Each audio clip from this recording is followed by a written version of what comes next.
Awakening by Solocitizen. Read by NLR Forever Loyal.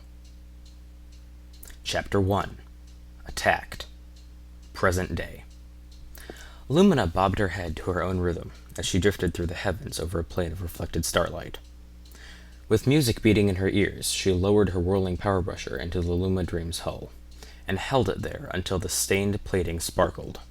She smiled at the work she had accomplished thus far, and kicked away from the hull with her hind hooves and drifted over to another section. All around her the galaxy was in bloom.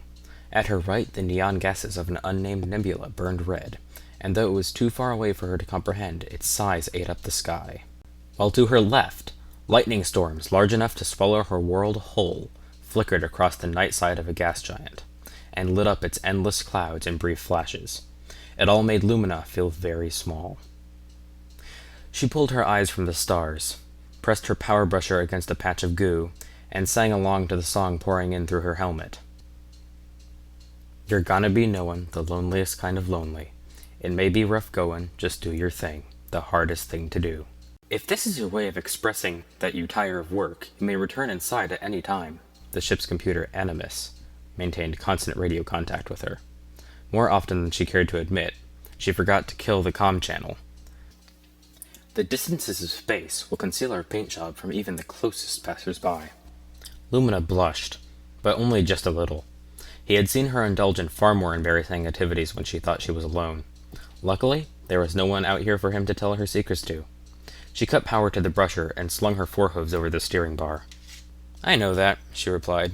We haven't gotten a long-range ping in over a month. I just want the Luna Dream to shine when we get back to New Canterlot, and it's a good excuse to go outside and sing along to my music.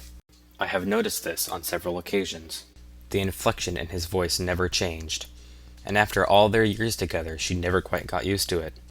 I have documented 546 occurrences within the last month. I have noticed that most of these incidents occur while you are bathing. You listen to me while I'm in the bathroom? If this was coming from anyone else, I might be a little creeped out. As would I. Talking to oneself is usually considered a sign of insanity. As for the intrusion of your privacy, I have very little choice when you leave the intercom in your room on. I cannot filter information out. A dark wall raced up from the bow of the ship, over the spinning ramjet ring, and down to the reactor dome where Lumina toiled away. The darkness shot up her suit and registered as a sudden cold on her heads-up display. It was the shadow of a gas giant, and it blotted out the stars overhead. You know what? I think the ship is clean enough for today.